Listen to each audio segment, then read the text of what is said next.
নমস্কার, আমি বিহান। আমার চ্যানেল বিহান বেলাতে আপনাদের সকলকে স্বাগত। আমি এই চ্যানেলে মূলত বাংলা সাহিত্য এবং বই নিয়ে কথা বলে থাকি। আজ আমি একটি উপন্যাস নিয়ে কথা বলবো। বাঙালির মননে চিন্তায় সর্বদাই যিনি রয়েছেন তিনি হলেন রবীন্দ্রনাথ ঠাকুর, এবং কয়েকদিন আগেই রবীন্দ্র জয়ন্তী গেছে। তাই আমি ভাবলাম আমার চ্যানেলের প্রথম ভিডিও রবীন্দ্রনাথের কোনো লেখা দিয়ে শুরু করা যাক। সেজন্য আমি আজকে যে উপন্যাসটি নিয়ে কথা বলবো সেটি হলো রবীন্দ্রনাথের লেখা বউ ঠাকুরানীর হাট উপন্যাস। রবীন্দ্রনাথের লেখা প্রথম উপন্যাস করুণা হলেও পুস্তক আকারে প্রকাশিত তার প্রথম উপন্যাস হলো বউ ঠাকুরানীর হাট। তিনি মাত্র 17 বছর বয়সে এই উপন্যাসটি লিখেছিলেন।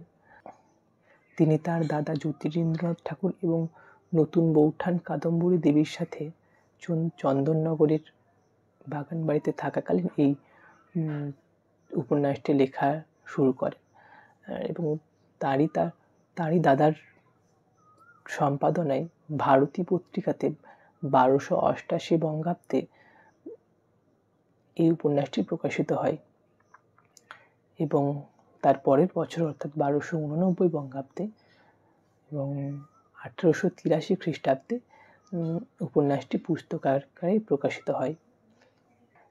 উপন্যাসটি তিনি উৎসর্গ করেছিলেন তার দিদি সৌদামিনী দেবীকে। উপন্যাসটি জনরা যদি বলা হয়, এটি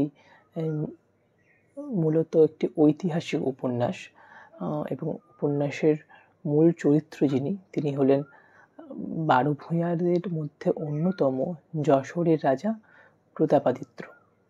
এই প্রতাপাদিত্য চরিত্রটিকে নিয়ে অনেক সাহিত্যিকই লেখালেখি করেছেন। ভারতচন্দ্র রায়নাকুর হোক বা ফোর্ট উইলিয়াম কলেজের রামরাম বসু হোক, একদম সম্প্রতিকালে সরঞ্জিৎ চক্রবর্তীর উষ্ণীর সিরিজে অর্থাৎ আড়ালে রয়েছে সে এবং আড়ালে ছিল না কেউ উপন্যাসেও প্রেক্ষাপটও কিন্তু এই প্রতাপাদিত্যের সময়কাল, এবং সেই উপন্যাসে আমরা প্রতাপাদিত্য চরিত্রটিকে পাই। রাজা প্রতাপাদিত্য এই উপন্যাসের কেন্দ্রীয় চরিত্র হলেও কাহিনীটা রাজা প্রতাপাদিত্যের বিজয়গাথা নিয়ে নয়। তার পুত্র উদয়াদিত্য এবং তার স্ত্রী সুরমা এবং উদয়াদিত্যের ভগিনী বিভা এবং তাদের যে মানসিক ওঠানামা, এই নিয়ে উপন্যাসের কাহিনী প্রবাহিত হয়েছে। উদয়াদিত্য এবং তার স্ত্রী সুরমার একটা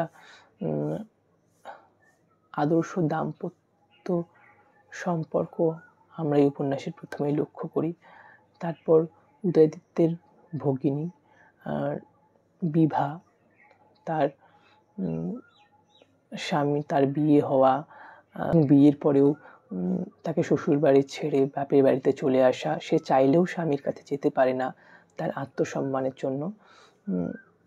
এইভাবেই যে তাদের মনের যে ওঠাপড়া, সেটাই এই উপন্যাসের মূল প্রতিপাদ্য বিষয়। আর এই উপন্যাসটিতে বঙ্কিমচন্দ্রের উপন্যাসের অনেকটা প্রভাব লক্ষ্য করা যায়। তবে এই মানসিক দিকটার ক্ষেত্রে আমার মনে হয় যে রবীন্দ্রনাথের চোখের বালি উপন্যাসের ক্ষেত্রে যেমন সেটি একটি মনস্তাত্ত্বিক উপন্যাস, এই উপন্যাসের ক্ষেত্রেও সকলের মানসিক অবস্থাটা খুব সুন্দরভাবে ফুটে উঠেছে। সেটা বসন্ত রায় হোক বা বিভার হোক বা সুরমা হোক। উপন্যাসে সুরমার মৃত্যু ঘটে, যেটা খুবই পাঠকদের বেদনা দেয়। আর এই উপন্যাসের নাম বউ ঠাকুরানীর হাট আমার খুব একটা যথাযোগ্য মনে হয়নি উপন্যাসটার নাম।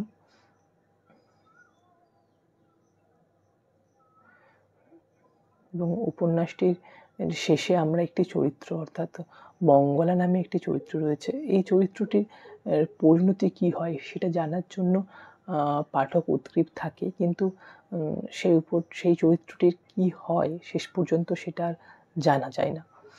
উপন্যাসে সেটার কোনো উল্লেখ নেই। তো এটা আমার মনে হয়েছে মঙ্গলা চরিত্রের পরিণতিটা উপন্যাসে জানানো উচিত ছিল। তবে রবীন্দ্রনাথের সাহিত্য উৎকৃষ্টতম সাহিত্যগুলোর মধ্যে এটা না পড়লেও রবীন্দ্রনাথের প্রথম প্রকাশিত উপন্যাস হিসাবে এটির গুরুত্ব অবশ্যই রয়েছে। তাই রবীন্দ্র সাহিত্য যারা পাঠ করেন তাদের এই উপন্যাসটি পাঠ করা অতি আবশ্যক না হলেও আবশ্যক। আর রবীন্দ্র সাহিত্য পাঠের জন্য আমি বলবো অথেন্টিসিটির জন্য অবশ্যই আপনি বিশ্বভারতীর রবীন্দ্র রচনাবলী বা বিশ্বভারতী থেকে প্রকাশিত বই পড়বেন। তো আজকের মতো এখানেই ভিডিও শেষ করছি। অবশ্যই জানাবেন কেমন লাগলো। আগামীতে আরও অনেক বইয়ের পাঠ অনুভূতি এই চ্যানেলে আসবে। যদি ভালো লাগে লাইক করবেন, শেয়ার করবেন এবং অবশ্যই সাবস্ক্রাইব করবেন। ধন্যবাদ।